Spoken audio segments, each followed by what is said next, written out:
Nagulat ang anak nang makita niya ang kanyang ina na natutulog sa harap ng kanilang pintuan. Lumabas agad ang kanyang asawa. "Ma, bakit kayo dito natutulog?"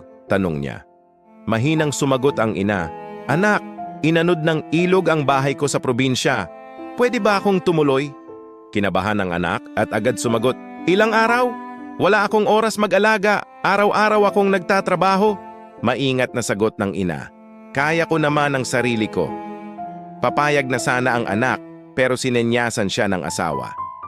"Ma, may maliit kaming anak dito. Subukan niyo muna sa kapatid ko." Sabay paalis sa kanya. Malungkot na umalis ang ina at nagtungo sa isa pa niyang anak. "Ma, bakit nandito kayo?" tanong nito. Ipinaliwanag niyang muli ang nangyari. Biglang sumingit ang asawa ng anak. "Ano? Titira kayo dito? Hindi pwede.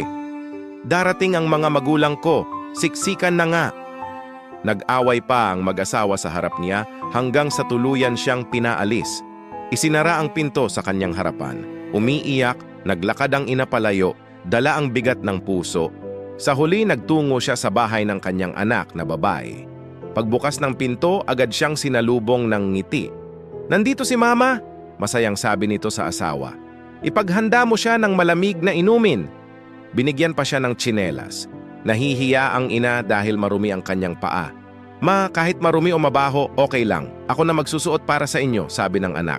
Inasikaso nila ang kanyang gamit at pinaupo siya ng may respeto. Mahinang nagsalita ang ina. "Anak, gumuho ang bahay ko. Wala na akong matuluyan. Pwede ba akong tumira dito kahit ilang araw?" Agad sumagot ang anak. "Ma, bakit pa kayo nagtatanong? Anak nyo kami. Nanay namin kayo. Dito kayo hanggat gusto nyo." Napaluha ang ina. "Salamat, anak.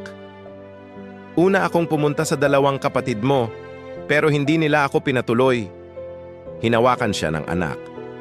"Andito kami, Ma. Kung gusto nyo, dito na kayo habang buhay. Kami na ang bahala sa inyo." Sa sobrang saya, binuksan ng ina ang kanyang bag at ipinakita ang laman. Makakapal na pera. Nagulat ang mag-asawa. "Ma, saan nyo nakuha to?" "Inipon ko 150,000 piso. Para sa inyo yan." Ngunit tumanggi ang anak. "Ma, sa inyo yan. Matanda na kayo, gamitin nyo para sa sarili nyo." Dagdag pa ng asawa, "Kami na ang bahala sa lahat dito." Ngumiti ang ina dahil hindi pera ang hinahanap niya, kundi pagmamahal.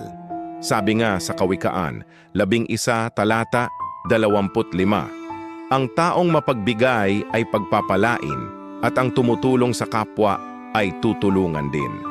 Minsan, hindi nasusukat sa dami ng naibigay ang pagiging mabuting anak, kundi sa pusong handang tumanggap kahit walang kapalit.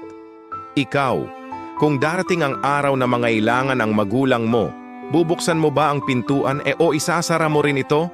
Gusto mo bang makasave sa binibili mo? Bumisita sa Smart Save to Shop. Link nasa comment section. Kung nagustuhan mo ang video, mag-like, comment, at share. Malaking tulong ito sa amin. Sundan mo rin kami para updated sa bagong videos. Forever bless.